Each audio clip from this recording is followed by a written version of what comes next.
Good evening, everyone, and welcome to another edition of the Mastermind Book Club. I'm your co-host this evening, Charles Comer, and we're going to go over the book by Bill Bryson, The Short Story of Everything. Now, this is going to be a 2 or 3 part because it's kind of long and detailed. But the short story of everything, we're going to get it started with Miss Martha Johnson. Gina. You say Gina first. Oh, Gina first? Okay. What would you say Gina? on the Yes, title? yes, Gina? thank you.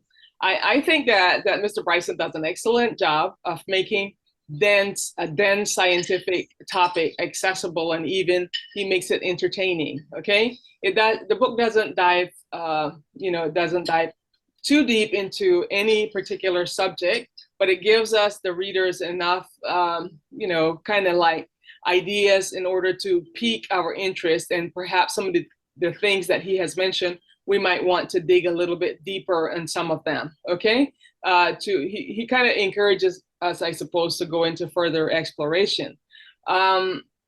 It's a great read, I believe, for anyone who wants to just dip their toes into the expansive ocean, I would say, of scientific knowledge without getting overwhelmed. Okay, you can easily think of getting overwhelmed while you're listening to this book. It's like a brief history of everything. How does he come up with all of that? But anyway, I think he makes it quite entertaining with his humor, and he makes some complex ideas, more relatable to the everyday person. Charles. All right. Thank you, Gina. The short story of everything. He tries to pique our interest with exploration. It reminds me a little bit of Star Trek. Yeah. But great, Gina, you did excellent. Thank you so much. Next, we'll have Martha. No, next one is Aurelia. Aurelia. Oh, okay. Okay. Aurelia. Good evening, Yeah, Aurelia. Thank you. no Yeah. problem. I really liked how he set everything to scale, the way he scaled like the Earth to how much space there is, between the Earth and the sun, or like how much light years, there is. So he scaled it and simplified it in a way for like like an average person who's not a scientist to understand. So that was something really interesting that that made it an easy read for me, I would say. Awesome, awesome. And a lot of times with the study of everything, to study everything, you have to have it in some type of skill. It's this thing. How do you eat an elephant? One bite at a time. So it being in scale was definitely something you have to take a look at it. Aurelia, thank you so much. Okay, Martha, it's your turn. Thank you, Martha. Appreciate you. Thank you. This is a very profound book to supremely clear adventure about the reals of human knowledge. He's talking about we are a mass of energy, and we are all molecules, and we are a reincarnation, because he's talking about all the creatures we have so many years ago. 99%, 99% is not here anymore. And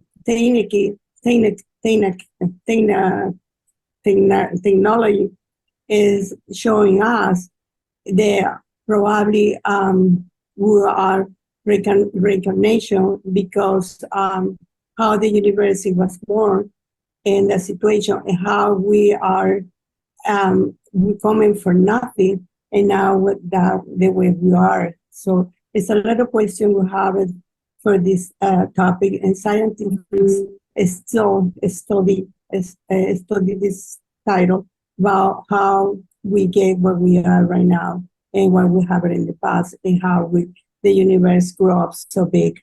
And it's a fascinating study, and I will continue to investigate it, because it's very fascinating to see where we're coming from.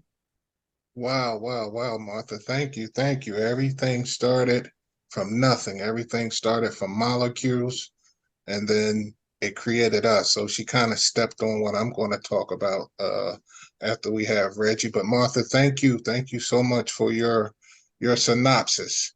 Next, we're going to have Reggie Hilliard to give his review. Good evening, everyone. Reggie Hilliard from the Mastermind Book Club to talk about this book, The Short History of Nearly Everything. Now, it's crazy. How could you possibly talk about nearly everything in the span of 9 hours, which this book covers, when we're actually even focusing on 2 hours? And the funny thing about it is even as she talks about the short history of nearly everything, the history is expanding because we're constantly expanding.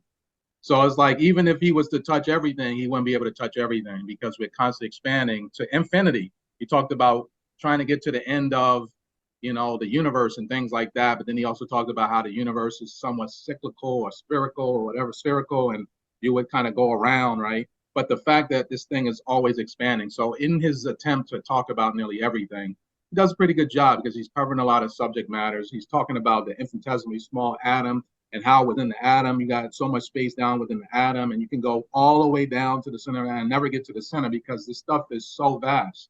And to put it in scale, as Aurelia talked about, the fact of how many light years we're talking. Light years, like some 900, whatever millions of miles per second, which is an absurd amount of time. So it's trying to put time or time in a sense with equating that with like distance, some many millions per second, meters per second, right? So how do you put those two together? But in any case, the author does a pretty good job as best he could to basically touch upon many subjects as much as he could to bring it together. And it's a vast amount of information. He does this in X hours, as I said, 9 hours, we covering 2. Interesting read. I would definitely advocate that people look into it just to get a taste, a breath of it, and then they can go from there and maybe expound upon that, as was mentioned by Gina, to go and look into more and see what you can find in this infinite world that we have in creation beyond. Reggie, thank you so much. Life is always expanding.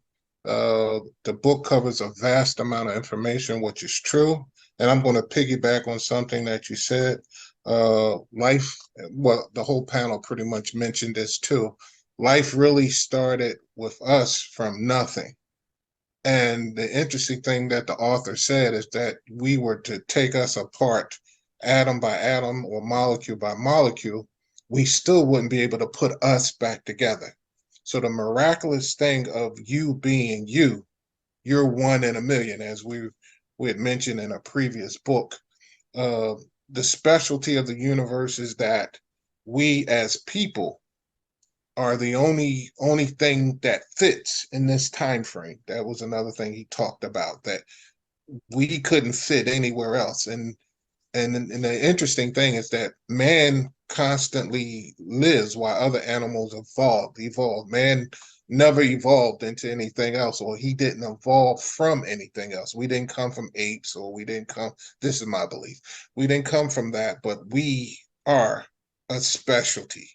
We are a miracle. We are God ordained is what I believe. And that's my opinion on this. We come from like little small atoms, little small molecules, and we create who we are today. So that's a miraculous thing. And with that note, that's our time for tonight. I thank you all on the panel for attending, and in the absence of our leader, David Diaz, I'm going to say good night. All right. Thank you again for coming.